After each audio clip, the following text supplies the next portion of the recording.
दोस्तों मुझे ऐसा लगता है कि समझदारी एक उम्र से ही नहीं आती है, क्योंकि जो-जो हमारी उम्र बढ़ती है हमें जो अनुभव मिलते हैं, जब-जब हमें कुछ ठोकरें मिलती हैं या फिर लोगों से हमें कुछ सुख या दुःख की अनुभूति होती है, तो हमें अक्ल आती है कि अरे! ये बंदा अच्छा है, ये बंदा बुरा है, या इसने मुझसे ऐसे कहा तो मैं इससे ऐसे ना करूँ।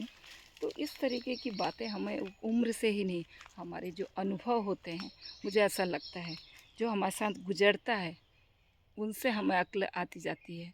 और क्योंकि उम्र बढ़ती जाती है और अगर आप एक जगह पे बैठे रहो, किसी से कोई मतलब नहीं, कहीं ना जाओ आओ, तो आप उतने ज्ञानी नहीं बन सकोगे।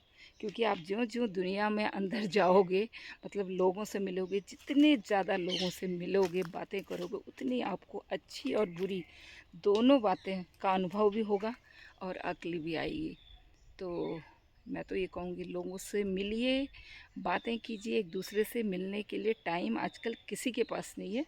पर मैं ये सोचती हूँ कि हमें एक दूसरे के घर जाना चाहिए, एक दूसरे से मिलना चाहिए, टाइम निकालना चाहिए, आपस में बातें करनी चाहिए, जो आपके टाइप का बंदा हो, मतलब जिससे आपका मैच मिले। और ज़बरदस्ती तो किसी के साथ नहीं, लेकिन हाँ, जहाँ ये लगता है कि हमारे आपस में विचार मिल रहे हों, तो आपस में बैठिए। इससे बहुत सारी चीज़ें आपकी अंदर की बीमारियां भी, क्योंकि देखिए आजकल दिमागी स्ट्रेस बहुत है लोगों को, बहुत ज़्यादा, मतलब लोग परेशान रहते हैं, किस कारण कोई भी हो।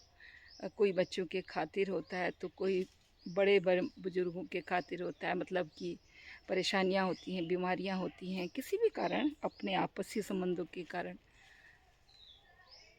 फ़िलहाल मेरी जो अक्ल है मैं उस हिसाब से कह रही हूँ, जैसा मैं सोचती हूँ। और आपका क्या सोचना है ये तो आप जानते होंगे। लेकिन मैं यही कहूँगी कि हमें एक दूसरे से के लिए टाइम निकालना चाहिए, मिलना चाहिए, बातें करनी चाहिए। आजकल लोग एक दूसरे के घर बस उन्हीं मौके पे जाते हैं, कभी पूजा है, कथा है, शादी है, ब्याह है या दुःख है, और उसके अलावा सब अपने घरों में बंद हैं, अपने मोबाइलों में हैं। तो थोड़ा-सा टाइम अगर हम वैसे निकालें तो बहुत बेटर होगा, हमारे स्वास्थ्य पे भी अच्छा असर करेगा। Thank you.